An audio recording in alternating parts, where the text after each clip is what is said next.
Welcome back to Black Girl Infinite Allure. Today, we're transforming chaos into calm as we uncover the secret connection between organization, wellness, and productivity.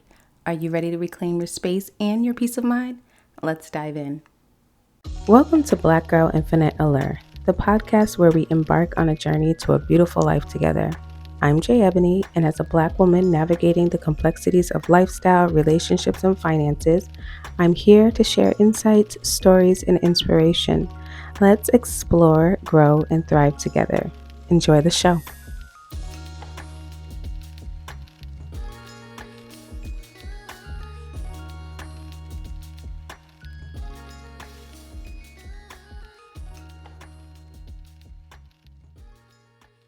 Hello and welcome back to the Black Girl Infinite Allure podcast. I am your host, Jay Ebony. I am so happy that you are joining me, and I thank and appreciate each and every one of you for tuning in. I hope you're enjoying the podcast. If our episodes have inspired you or added value to your life, I have a small favor to ask. Please subscribe, follow, like, share, rate, and review the podcast. Your support is crucial in helping us grow and spread the word. If Black Girl Infinite Allure has made a positive impact on you, the best way to give back is through word of mouth. Sharing our podcast with others not only helps us reach a wider audience, but also helps others discover the content that you've found meaningful. Remember, rating and reviewing our podcast makes a big difference too, as it helps others find us more easily. Thank you so much for your continued support and for being a part of this journey. Hey there, my infinite baddies and bosses. How are y'all doing today? Glowing and growing, I hope. I have been doing well. Happy late Halloween, as it was Halloween yesterday. And when you will be hearing this episode, it'll be November 1st. I had expected to have this out yesterday, but you already know with the trick-or-treating and everything, it just did not happen. So I apologize for that. But I hope you all had a spooky, spectacular Halloween. We recently had our annual conference at work, and I went for the first time since I've been working there since 2019. So I was like, I'd rather go than sit in the office any day. I'm so glad I did. It was a nice time. It was at a beautiful venue in Connecticut, and I got to learn more things and listen to people from other state agencies and listen to their questions. It was pretty cool. The food was bomb, and y'all know that's how you get me anywhere. You hear me? I said, do we have to pay the $75 as employees? No? All right, bet. There's food? Yes? All right, bet. They had all kinds of coffees, teas, drinks, and pastries and fruit for breakfast. And then around noon, we had fancy chicken, salmon, pasta, rice, vegetables, bread, and more drinks. It was crazy the amount of food that they had. Then they served platters of desserts, like a whole bunch of shit I couldn't even recognize or pronounce besides the macarons, but I know they were fancy as shit. One thing about my job, they're gonna drop some money and make it fancy. Myself and the other paralegal helped out with getting the microphones out to our guests with questions in the audience. And then we got to skedaddle on home after at around 2 p.m. So it was nice. Other than that, I had a low-key week and weekend, I think. Y'all, I've been committed to getting 5K followers on TikTok so I can join the TikTok Shop affiliate program. So the past less than a week, I've been doing all the things and posting more frequently, and I already got in early. Praise the Lord. Hallelujah. Now I'm just focusing on that next goal of 10K followers. I was so excited when I got accepted just the other day. So go follow me on there, y'all. I just changed my name to J Ebony 1. So JAEEBONY 1. And interact with your girl. Say hi. I'm mad that somebody got my name and I had to add the 1, but it's okay. Other than that, I've been cooling. I was waiting for Halloween before, but now that that's over, I'm glad. and I got invited back on the radio show ATL podcast. So I'm gonna let y'all know how that goes. Well, how it went rather. I'll be sure to post the link when it's available because we recorded it a couple nights ago, and I met the rest of the crew and it was dope. I had a nice time. I felt like one of the family, but you'll be seeing more of me over there too, so don't forget to check them out. But I've been really tired, y'all, but I'm still here for you, so I hope you appreciate me. If you do, leave your girl a 5-star rating and review, okay?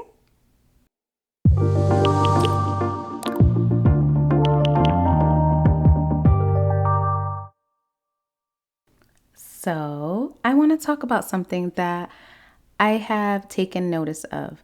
Have you ever noticed how when your life is a damn mess, whether it's physically, mentally, emotionally, or spiritually, that everything is a mess? When things are cluttered physically, you may also feel like your brain is cluttered or foggy. You can't focus or concentrate appropriately, and you may also feel stagnant. I hate when that happens, and you should too.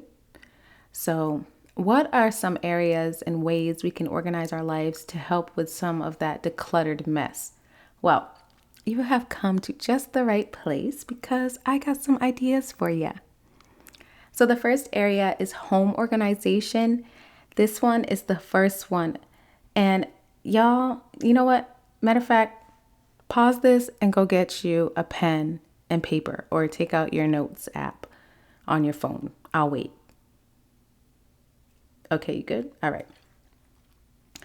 So anyways, this one is the first one that comes to mind for me because outside of work, this is probably the place you spend most of your time, right? You already know where this is going. So to organize your home, you could start by using different storage solutions, decluttering, and creating cleaning schedules. This is perfect to do before holidays like Thanksgiving and Christmas. You know, you'll be having guests over and you want your space to look tidy and put together.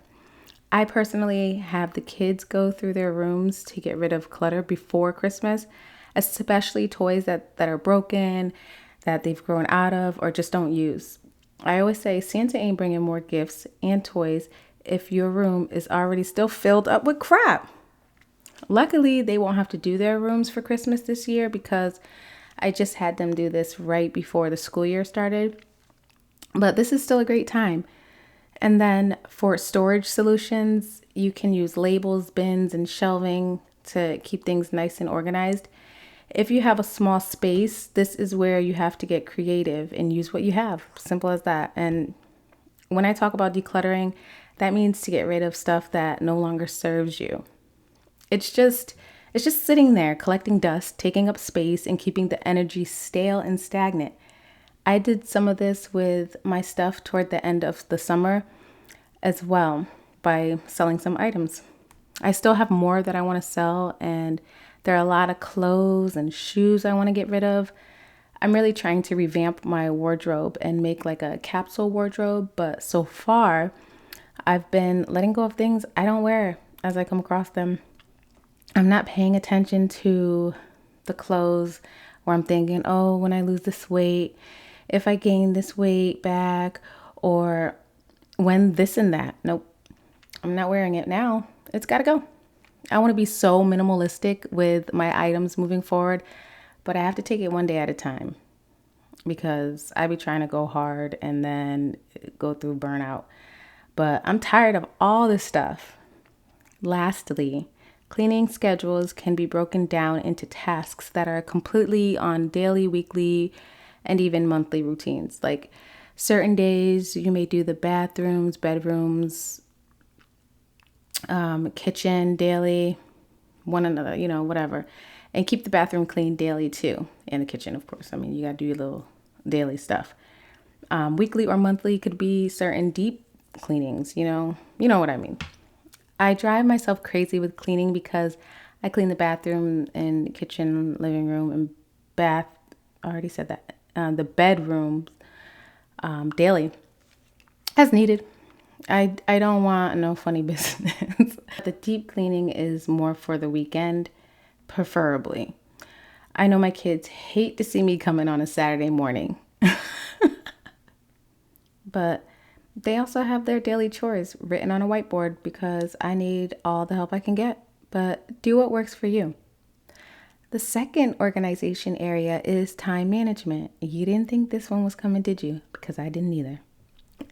Me and time management are not the best of friends. Well, I mean, how shall we be organizing our time management, prioritization, daily planning, and more routines? I love a routine. There are a couple techniques that can be used when prioritizing and focusing on high impact tasks. These techniques are called the Eisenhower Matrix and the Pomodoro technique. I never heard of that. Never heard of these. So let's explore. So, according to Google, the Eisenhower Matrix is, I'm sorry, I don't know what that is. Please hold. All right, planes and spaceships and fucking helicopters love to fly over my house when I'm recording. But anyways, back to this. The Eisenhower Matrix is when you prioritize tasks based upon their level of urgency. So there are 4 quadrants. Quadrant 1 is do. Quadrant 2 is schedule. Quadrant 3 is delegate. And quadrant 4 is delete. So with quadrant 1, do, the tasks, you want to do the tasks that are important and urgent. You need to do them motherfuckers now. Okay? Yesterday, actually. Period. So quadrant 2, schedule. These are the tasks that aren't urgent, but they're still important. So schedule a day and time to get them done. So that's out the way. Write it down. Put it in your phone, whatever works for you. Quadrant 3 is to delegate. This is where the tasks aren't important, but they're urgent. I don't get this one. Not gonna hold you. Actually, I guess it's something that should be done quickly, but won't doom you if it's not, because it's not important. Whatever. And the last quadrant, 4, delete. These tasks are neither important or urgent. Toss it. Get rid of it. It's trash. Basura. Okay? The other technique called Pomodoro, which is the Italian word for tomato. The fuck? But it's based on 25 minutes of focused work broken up by 5-minute breaks. Then you can also take longer breaks, like 15 to 30 minutes after 4 consecutive work intervals. I like this because I feel like I probably do this shit on accident all day long. The next part of time management is daily planning. Y'all probably already have all or most of the tools for planning your time management every day. We have digital calendars, planners, and you can use time blocking methods to help structure your day. So that would mean to schedule blocks of time for a specific task or tasks. Lastly, the routines, y'all. The routines have come back to haunt us. Structure your day by simply establishing routines for morning and evening, period. The third organization area we want to focus on during this time is our financial organization. I don't care what nobody says. Your finances are included and must be healthy and tended to on the regular, because you can be as organized in your life as you want, but when you open up that bank account app and your shit is a hot mess, your life is in shambles. I don't care. I don't care. So let me get you together, boo. 3 things: debt management, budgeting, and saving plans. With debts, we need to be creating some type of debt repayment plan by organizing payments. There are also a couple repayment plans you can try, or methods rather. There are the snowball and avalanche methods for starters. The snowball method is when you make a minimum payment on all your debts, but the smallest debt you put all your extra money and payments to until it's paid off. Then you keep on moving up to the next one and the next one and do the same thing. Just keep in mind that this method it doesn't take into account interest rates. So you may end up paying more in the long run and it may take a longer time, but this will still give you the momentum to get this done. The avalanche method is essentially the same, except from the other side. You still make the minimum payments on all your debts, but the one that you're throwing the extra money at is the one with the highest interest rates, and so on and so forth. This may seem like you're chipping away slowly and it's taking too long, but you'll get it done faster. Next. Oh, yeah, and you'll pay less because you're getting rid of the high interest first. So over time, over the long run, you will be paying less. Next, but equally important, is budgeting. There are too many apps that can help you with budgeting and tracking your expenses, so use them. I use quite a few for different things. Lastly, we need to have a robust saving plan. I think if you struggle with saving, you should start out small, but consistently save something, anything, every pay period. Put that shit on automatic transfer to an account you can't easily access or even look at. You should try to start with at least 15 to 20% of your income. The first thing you want to focus on is making sure you have 3 to 6 months at a minimum for your emergency fund.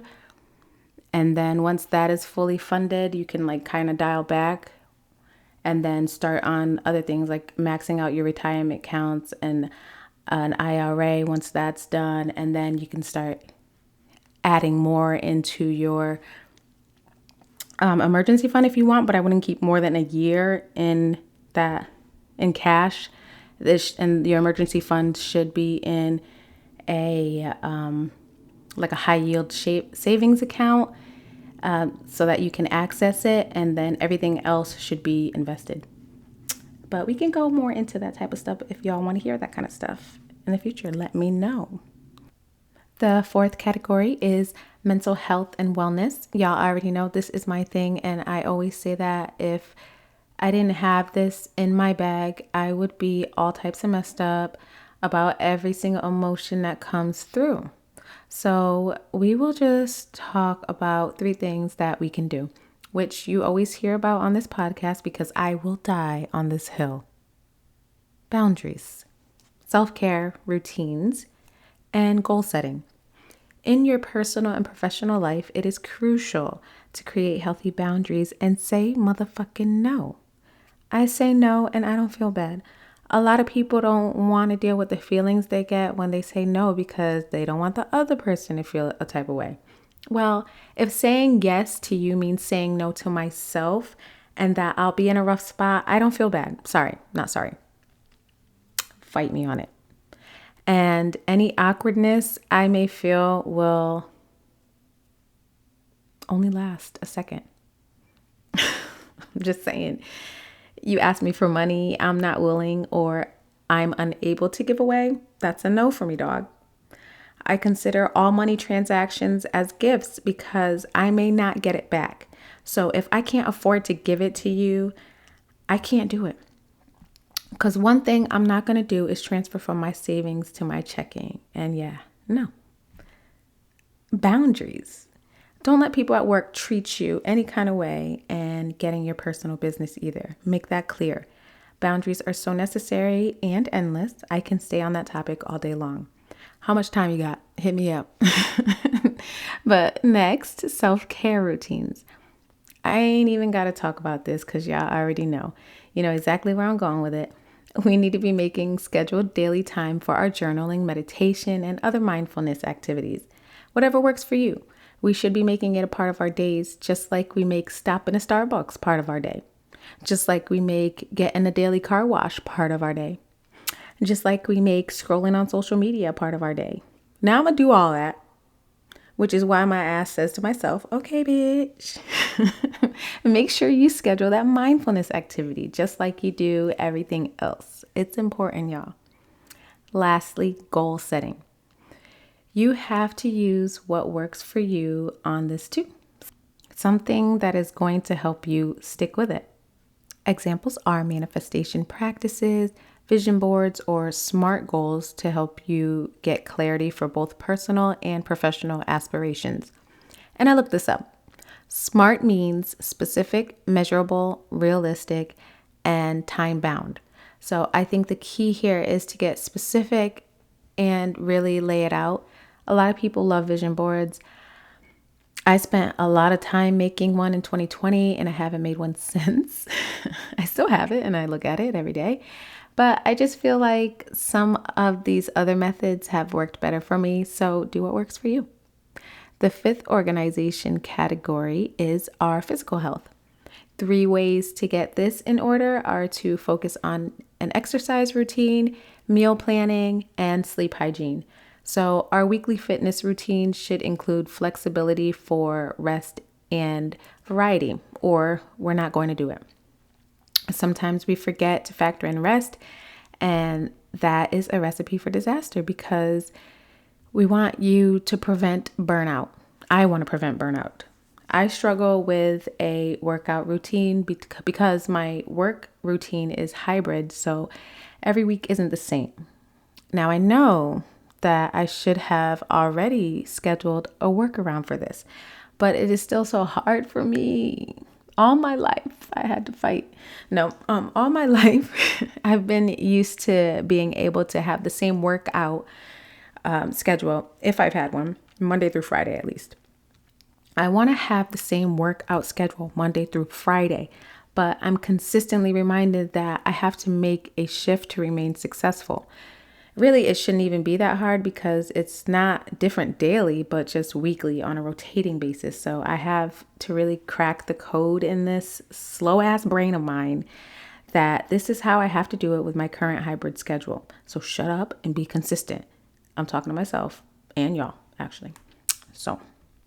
But we should be basing our physical health schedule around our whole schedule to do what works for us to keep us motivated and consistent. Next is meal planning. Lord, I have never been good at this. I did do this some years ago. Well, with my partner at the time, he's the one that did it for me because I just couldn't bring myself to cook for 5 hours on a Sunday. I'm not sure meal prepping is the thing for me, but many people swear by it and say it helps them so much. I have no doubt about it, and I will always have the mindset that I want to try it again. Will I? I don't know. Lastly, our sleep hygiene. Whoa. I have no issues falling asleep and staying asleep. I mean, if I'm laying down and I don't have any human interaction for more than 1 minute, I'm asleep. I fall asleep during human interaction. If I ever just sit in bed or lay down, I know that got to be the end of the day because I sit there. If I don't get a text, a phone call, someone knocking on the door, if my man don't say something for more than 1 minute, I'm out. I fall asleep in the middle of him talking to me just about every night. And then I'll wake up and he actually watches me fall asleep. He sees it. He sees when it's happening because sometimes I recognize it too. And I'm like, no, I can't. I'm falling asleep. My eyes are closing. And he'd be like, dang, really? Right now? He'd be like, wow. And that's the last thing I see. And I wake up a little while after and I say, I fell asleep. Dang. He's like, yeah, I watched it. It happens all the time. But getting enough is subjective. But we can all agree that we must set consistent sleep and wake times in order to organize our sleep schedule. I honestly believe that if I can get down a solid sleep schedule, then my workout schedule could be more robust as well. But this is why I'm striving to wake up for around 5 a.m. daily or even earlier, even on the weekends, and possibly get workouts in whether or not I'm working in the office that day. So you have to really know about how many hours you typically need for a good night's rest. Some people only need 6 hours and some may need that full 8 to 10 hours. So know yourself and try to plan your days around getting enough sleep so you're not sluggish and are able to think clearly. Also, it helps for recovery and so much more. And our last organization category is digital organization. By this, I mean social media detox, inbox management, and device cleanup. Y'all, in 2024, this is vital. Oh my God, so important. And I don't think people realize that all of this is energy, which can be cluttered too. A social media detox requires you to schedule time away from social media so you can reset and recharge. This is so necessary. I don't do it often, but I have done it when I feel extreme overwhelmed by things I'm seeing. Like this has happened when videos of injustice of Black people being murdered by police are all over the web. I take a break when I can't see it anymore, and I don't go on social. But when it starts to affect my mental health, I disconnect, come back when I'm ready. I also only follow people and accounts that are positive, funny, and make me feel good. I've built my FYP and timelines brick by brick. You hear me? If I don't like you or following you makes me feel less or bad about myself, you're not on my phone, period. Y'all should do the same. For inbox management, you need to be setting up folders and decluttering for easy email management. I'm telling you, it makes your life feel so much more put together. I cannot stand clutter, and probably back well before 2010, when smartphones were starting to come out and be more popular, like right around that time, I've been decluttering my phone. And I think before that, I don't stop at emails though. It's actually sick. Like I don't know why, but for 20 years on Sundays, and I don't know why Sundays, but I feel like it's the beginning of the week. But that's when I like to do a phone reset. I delete all the emails I don't need. I put stuff in folders and empty the trash, and and the scent in all mailboxes. To keep up, I stay on top of new emails daily. I like it neat and clean. And last but not least, I am sure to delete any unnecessary texts from a week ago or longer, except from certain people. But I delete all the photos in my trash. I empty the cache or cache. I don't know, cache or cache. Such a fancy word. But I delete that from most of my most used apps and web browsers. Then I turn off my phone for a minute. I don't know if that's what we have to do. Kids these days don't know nothing about it. They don't ever turn their phone off, but I know that always used to be a thing. Like you got to turn the phone off and let it reset. So I've been doing that since the beginning. And I will forever do that because I feel like it just resets. I don't know. Clean stuff up. It's weird. I just feel so good and decluttered when I do this. Again, find out what works for you.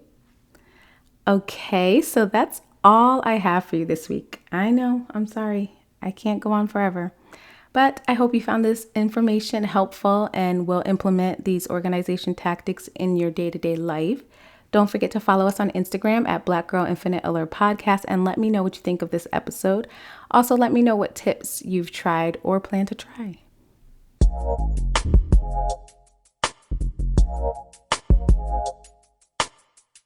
All right, it's time for the chapter chat.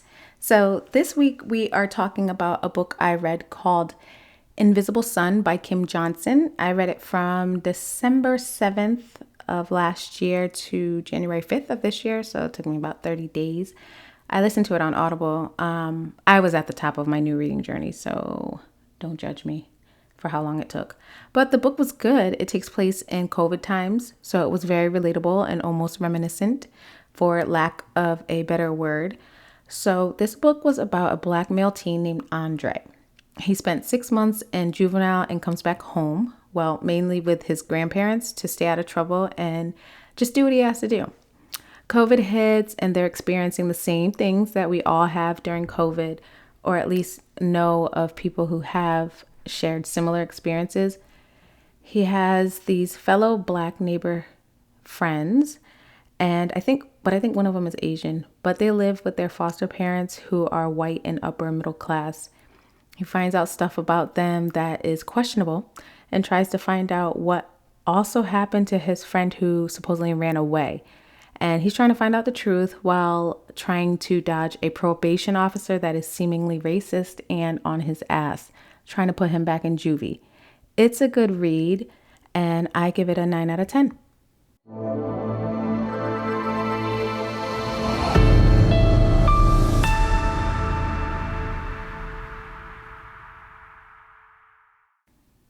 And for the trending tea, these presidential debates turned into music TikToks are hilarious. Like first they got Trump with the they're eating the dogs, they're eating the cats, eat the cat, eat the cat.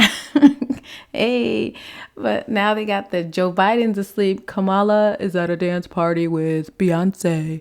Beyonce, a dance party with Beyonce. It is so funny. The internet is undefeated.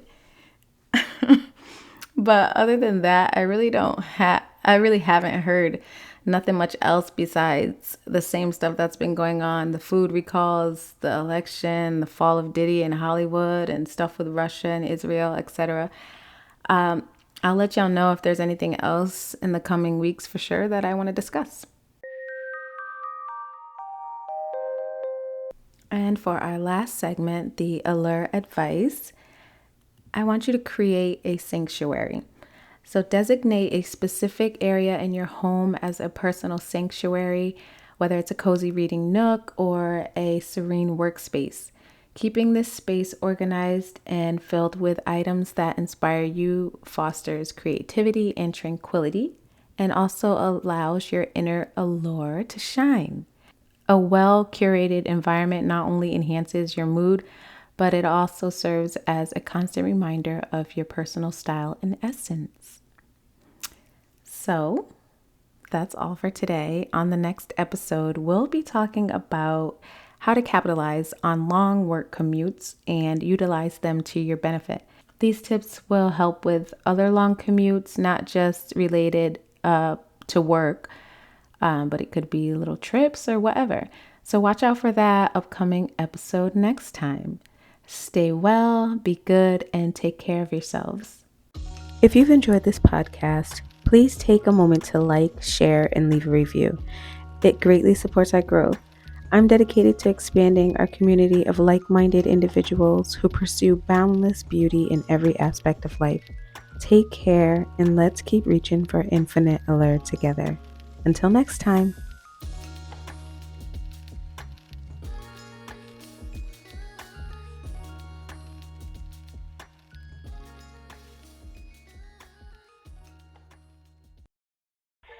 If you'd like to connect with me and join the Infinite Allure community, follow me on social media for updates, behind the scenes content, and more ways to explore boundless beauty in every facet of life. As of now, my social medias mainly consist of daily affirmations and updating you all with my blog and podcast information. You can check me out on my website, myinfiniteallure.com, or add me on Instagram and Facebook, both at Black Girl Infinite Allure Podcast, or follow me on TikTok at Black Girl Infinite Allure. For inquiries, collaborations, or to share your thoughts, email me at infiniteallurebyj@gmail.com. Thank you for listening and continuing to strive for all things infinite allure.